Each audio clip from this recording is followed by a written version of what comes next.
देखो यार, first attempt के अंदर पास होना बहुत आसान है, लेकिन इसके लिए आप लोगों को कुछ बातों का ध्यान रखना होगा। लेकिन अभी तक काफी सारे स्टूडेंट के माइंड में ये है, जैसे कि मैं बात करूं कि सर हम पढ़ाई जो है कहां से स्टार्ट करें।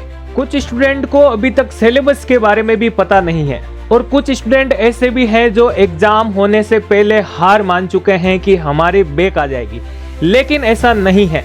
तो मैं आपको बताता हूं कि आपके सारे डाउट्स जो हैं एक ही बार में क्लियर कर देता हूं कि आपको स्टार्ट एक रफ कॉपी से करना है। अब आप कहोगे सर किस प्रकार से हमें रफ कॉपी से करना चाहिए, तो इस वीडियो के अंदर मैं डीआरटी, डीएमएलटी, डीओटीटी या बात करूं आरपीएमसी के डिप्लोमा कोर्सेज में जो फर्स्ट ईयर के एग्जाम होने वाले हैं उनके रिगार्डिंग 5 टिप्स के बारे में बात करने वाला हूं। तो मैं आपको वो 5 टिप्स बताने वाला हूं जो अभी आपके एग्जाम के समय में आपके लिए काफी मददगार साबित होंगे। तो हाय एवरीवन, मैं राम सेन एक बार फिर से आप सभी का पैरामेडिकल कैरियर पॉइंट के इस यूट्यूब चैनल पर हार्दिक स्वागत करता हूं। दोस्तों, आज के विशेष वीडियो में आप लोगों का ज्यादा समय नहीं लूंगा। मैं आपको बताने वाला हूं कि आपके एग्जाम टाइम के अंदर जो जितने भी आपकी ओवर थिंकिंग्स आपके दिमाग के अंदर आ रही हैं उन सभी को खत्म करना है 5 टिप्स के बेसिस पर। आप लोगों के ये भी डाउट्स हैं कि सर हम स्टार्ट कहां से करें, हमारे पढ़ाई के अंदर बीच में डिस्टेंस हो गया था, अब हम कंटिन्यूटी नहीं बना पा रहे हैं। तो दोस्तों मैं आपको बताता हूं कि आपको 5 टिप्स के बेसिस पर जो है आप अगर अपनी पढ़ाई करते हैं तो फर्स्ट अटेम्प्ट के अंदर ही आप लोग जो है अपने एग्जाम को फाइट कर सकते हैं, अपने एग्जाम को क्लियर कर सकते हैं। तो सबसे पहले यहां पे मैं बात करूं दोस्तों कि आप लोगों का यही डाउट्स हैं कि सर अभी तक जो है सिलेबस को जो है किस प्रकार से हमें जो है स्टार्ट करना है। यानी काफी सारे स्टूडेंट अभी ये भी हैं जिन लोगों को सिलेबस के बारे में भी नहीं पता है। तो प्यारे दोस्तों, मैं आपको अभी भी यही कह रहा हूं कि सारे सिलेबस के आप लोगों को मैंने सिस्टमैटिक जो है क्लासेज यूट्यूब के ऊपर भी करवा रखी हैं।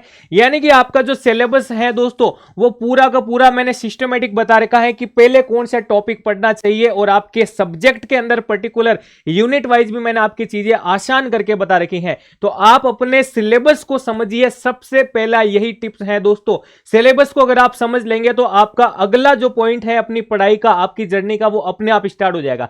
यानी नेक्स्ट हम बात करें सेकंड नंबर पर दोस्तों, आपकी बात आती है सिलेबस के अंदर आप जाओगे दोस्तों तो आप लोगों के सब्जेक्ट की बात आएगी, सब्जेक्ट के अंदर आप जाओगे तो यूनिट की बात आएगी, यूनिट को आप पढ़ोगे तो आप कहोगे सर नोट्स जो है। तो दोस्तों अभी आपके पास जो ये समय है ना, ये बहुत काफी ज्यादा समय, यानी आप अपने फर्स्ट ईयर के अंदर पूरे ईयर के अंदर अगर अभी तक कुछ भी नहीं पढ़ा है ना, तो भी आप अपनी पढ़ाई अभी कर सकते हैं। फुल लेंथ में अपने सिलेबस को कवर करके ये सारी चीजें क्लियर कर सकते हैं। तो अभी भी आपने कुछ भी नहीं पढ़ा है तो आज से ही रफ कॉपी उठाइए, कलम पेन उठाइए और अपने जो है सिलेबस के अकॉर्डिंग, टॉपिक के अकॉर्डिंग अपने यूनिट वाइज जो है नोट्स बनाने लग जाइए। सिस्टमैटिक आपको नोट्स बनाने ही होंगे अगर फर्स्ट अटेम्प्ट के अंदर आपको क्लियर करना है। तो इस बात को अपने दिमाग के अंदर सेट कर लेना दोस्तों।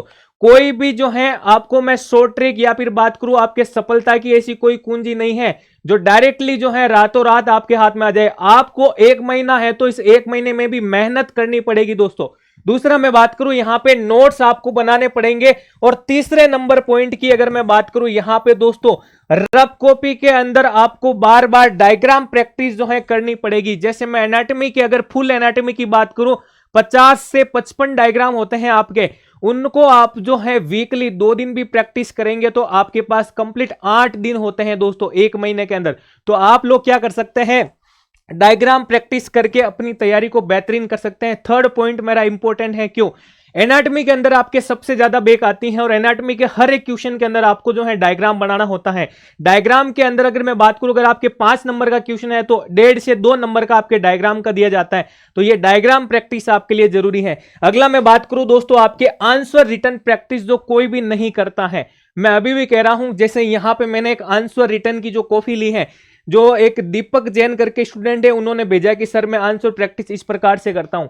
दोस्तों आप में और इसमें अंतर नहीं है। आज ही रफ कॉपी उठाओ, जो आप पढ़ते हो उसको आंसर रिटर्न प्रैक्टिस करो। अब आप लोग कहोगे सर रिटर्न प्रैक्टिस किस प्रकार से करनी है, वो भी मैं आपको बताने वाला हूं।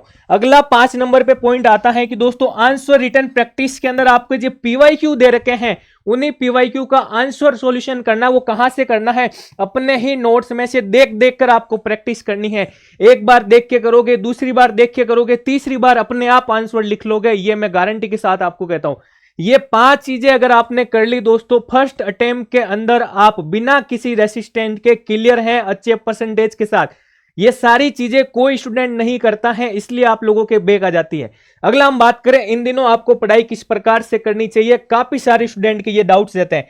दोस्तों हम यहां पे बात करें कि अभी आप सिर्फ और सिर्फ 30 दिन जो है, ठीक है ना, आपके पास जो 30 दिन है दोस्तों, इन 30 दिनों के अंदर सारे के सारे काम जो भी आप कर रहे हैं वो सब छोड़ दीजिए। वो सारे काम छोड़ करके आप सिर्फ और सिर्फ क्या करेंगे, लाइब्रेरी ज्वाइन करके आप पढ़ाई कीजिए, जहां पे आप कंसंट्रेशन के साथ पढ़ाई कर सकते हैं। क्योंकि जब पास में बैठा व्यक्ति पढ़ाई कर रहे हैं तो आपके अंदर भी जो है थोड़ी सी भावना आएगी कि हाँ मुझे भी पढ़ाई करनी चाहिए। तो लाइब्रेरी ज्वाइन करने के लिए आप क्या करेंगे भाई, लाइब्रेरी ज्वाइन करने के बाद जो है आप अपने शेड्यूल को जो है 2 शिफ्ट के अंदर डिवाइड कीजिए। कितने शिफ्ट के अंदर, 2 शिफ्ट के अंदर। और ये जो चीज मैं आपको बता रहा हूं ये आप 3 दिन के लिए फॉलो करें अपने पास। अगर 3 दिन में भी आपका टाइम टेबल सेटल नहीं हो रहा है दोस्तों, तो आपके जो भी डाउट्स हैं, आपके जो भी कंफ्यूजन है, आप मेरे से बात करेंगे, हम लोग जो है मिलके आपका सॉल्यूशन करेंगे और ऐसे हम जो है मेहनत करके पढ़ाई भी करेंगे।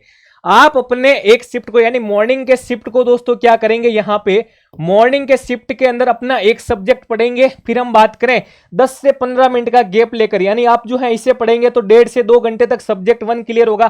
फिर 15 से 20 मिनट का गैप लेकर आप सब्जेक्ट 2 पढ़ेंगे।